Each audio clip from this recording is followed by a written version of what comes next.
তো গাইস সকালে উঠে এরম কিছু দেখবো তার মানে ভাবতেও পারিনি।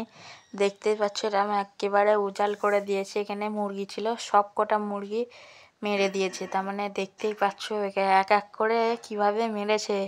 তার মানে সোরেল নাই, বেজি নাই, বনবিড়াল তিনটের মধ্যে একজন মেরেছে। সব কিছু খেয়ে কি করেছে, আমার কাছে প্রায় 17+ মুরগি ছিল, তারই মধ্যে 16 পিস মেরে দিয়েছে। আবার বোনের বাড়ি থেকে 4টে নিয়ে এসেছিলাম। আর কত মুরগি দেখেছো, সব বড় বড়, ওইগুলো প্রথম নিয়ে এসেছিলাম, সব মুরগিগুলো মেরে দিয়েছে। তারপরে এইদিকে যাচ্ছি, সব মুরগি আমার, তার মানে কতটি মুরগি ওই জড়িতে রেখে দিয়েছে। আর একটা মাত্র মুরগি এই যে ছিল, আর এর ভিতরে এই দেখতে পাচ্ছ ওখানে, তারপর জড়িতে এখানে রেখে দিয়েছিলাম, রাত্রিবেলা মেরে দিয়ে চলে গিয়েছিল। তার মানে কি বলবো, আমি কিছু বুঝতে পারছি না। সকালে উঠে এরম কিছু দেখবো ভাবতে পারছি না।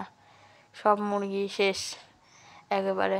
অনেক টাকা মতন মুরগি কিনেছিলাম, প্রায় 2000 টাকার মতন মুরগি প্রায় সব মরে গিয়েছে। দেখতে পাচ্ছ জড়িতে করে সব মুরগি রেডি করেছি, সব মাটি দিতে হবে মুরগিগুলো। তার মানে আমি কি ভাববো, খুবই কষ্ট হচ্ছিল মুরগিগুলো দেখে আমার। দেখতে পাচ্ছ সব মুরগি মরে পড়ে আছে। তো তোমাদের জন্য ভিডিওটা করলাম, ভালো লাগলে একটা লাইক কমেন্ট শেয়ার করে দেবে। বাই।